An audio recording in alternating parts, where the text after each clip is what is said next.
Hi, welcome back to another video in this series. So last video we talked about incident response, communication, and reporting. Now we're going to get into vulnerability reported concepts. So we're going to do some log collection with Splunk and creating a vulnerability report with Splunk as well.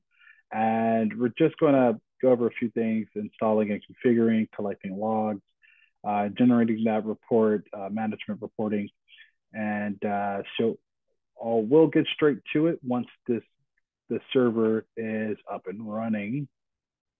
All right, so now that we have the server up and running, let's go ahead and get started with the install for Splunk. So let's see here. Next, well, it's got to accept agreement first. Next, domain, of course. Then we want straighter.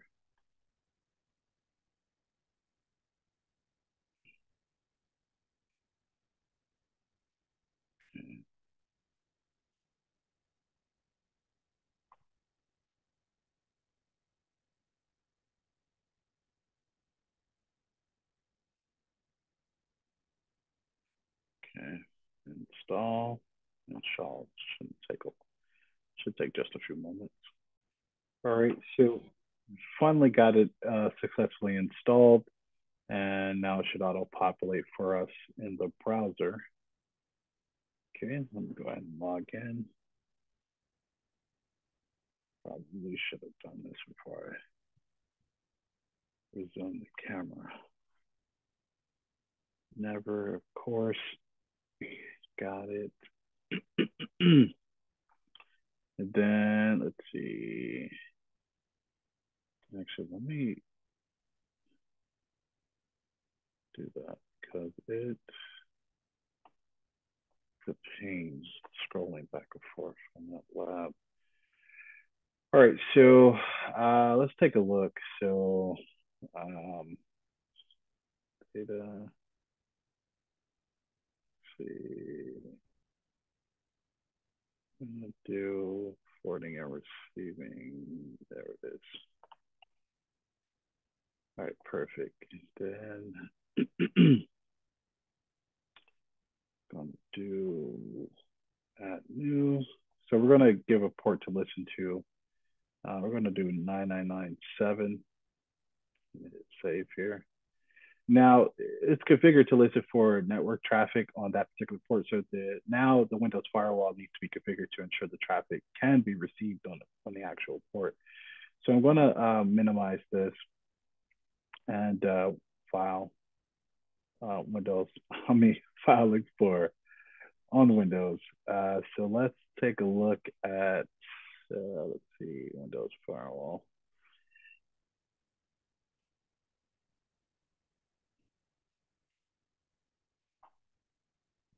There it is. Take a look at our event settings. Inbound, new rule. Of course, we want a particular port. I'm going to do 8089 actually, and 997. All right, and then yes, allow the connection. Next. And we're going to name it Splunk, of course. Not Splunk, that's something else. We're going to name it Splunk. All right, perfect. So now we're going to get into configuring a Splunk client. So to ensure the device on the network can send any log activity at all, the device needs to be configured to facilitate this. So let's see. Let's actually connect to here so we can actually have something else to work with. Should be done in just a moment so we can get into that file explorer to do what we need to do there.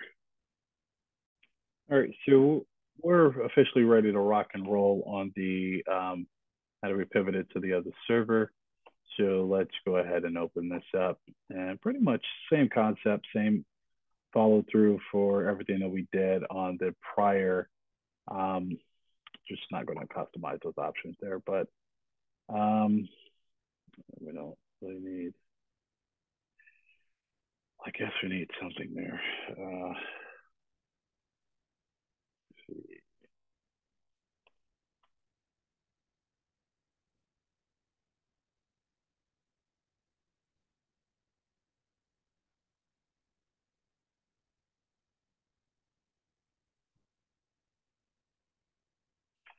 Right now for the host name, let's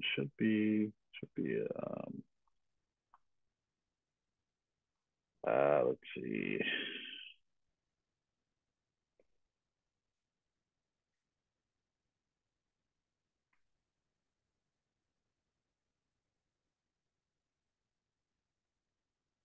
All right, then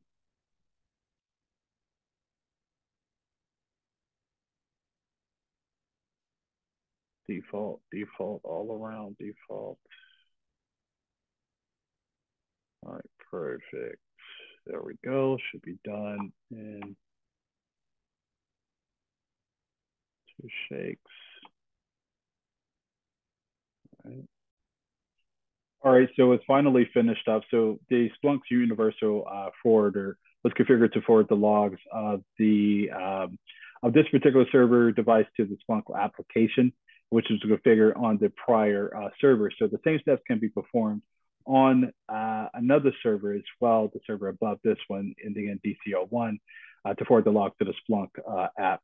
So now we're just going to collect logs using Splunk, right? So now that it's been installed, we're gonna pivot over to Win11.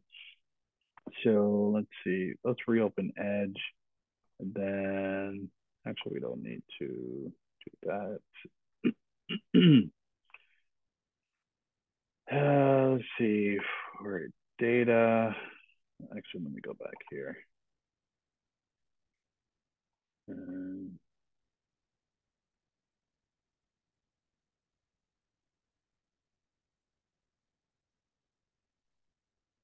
it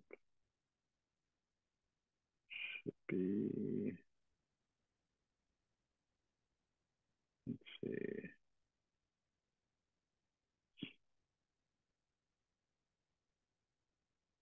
So I'm trying to do is take a look at just a few things here. For it to get forward data from the Splunk forwarder. So let's see.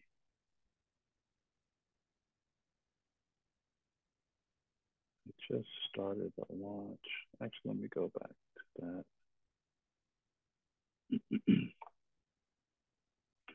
All right, I saw what it was. I had the sub menu not down there, but that's fine. So let's click on add data here, and then should get a few pop-ups, but that's fine. We're going to skip those. Then we're going to forward data from the forwarder. And then we're going to add this here. We're going to name this exactly what it is. It said M01. Right, perfect. And then I can hit next here. Local event logs. And then we should do application security and system. There it is. All right, perfect. Now, by clicking on the specify log events, I just moved it to the selected items window to the right. And now I can click review, right? And then let's see, everything looks pretty good. All right, so just gonna hit submit. Going to start searching on the local event logs input that I created and successfully created, I might add. So now it's going to be successfully imported into the Splunk app, and additional devices can be added also to have a central repository to view all of the log files in one place. So I'm going to keep this open, right? And then move forward to the next task so we can move forward here. So I'm now going to create a vulnerability report with Splunk, which can be used to do a multitude of things, including generate a report that could be attached to a vulnerability report. So let's see. Okay, I'm on the right one here. So I'm going to select reports here. Actually, let me go back to here. And then, let's see. Actually, you know what? Let me go back.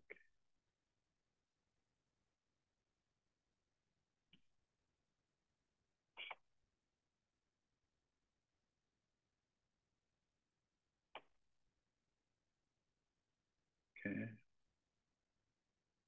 see, no, it's not it. Mhm.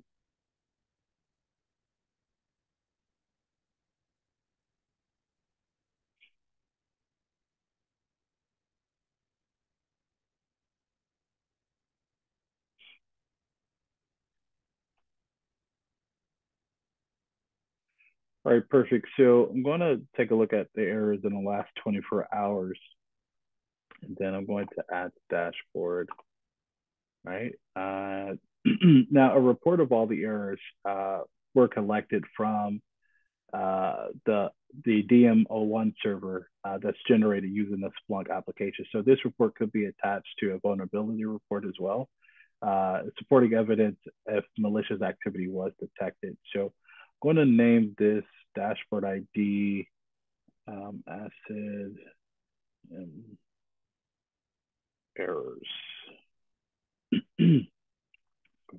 Save.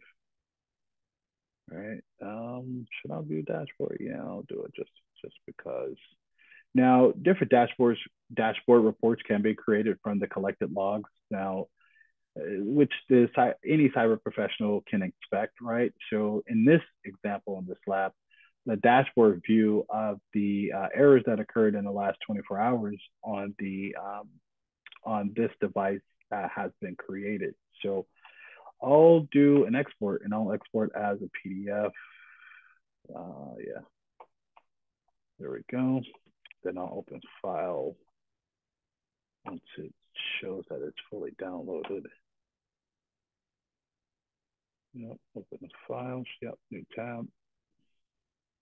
So we'll see all the errors here, all the errors from the report. So the exported report now could be attached to a vulnerability report as supporting evidence after discovering a vulnerability or any malicious activity. So let me go back to the home page for Splunk, and I'm going to choose the home dashboard. All right, so we should do, let's see, the one I just did, yeah. All right, then save, and then it should search. Well, put us the data here. Perfect. So that's going to be on our dashboard. Now we go back to searching and reporting, and then we can actually, thought I clicked it. All right, then reports,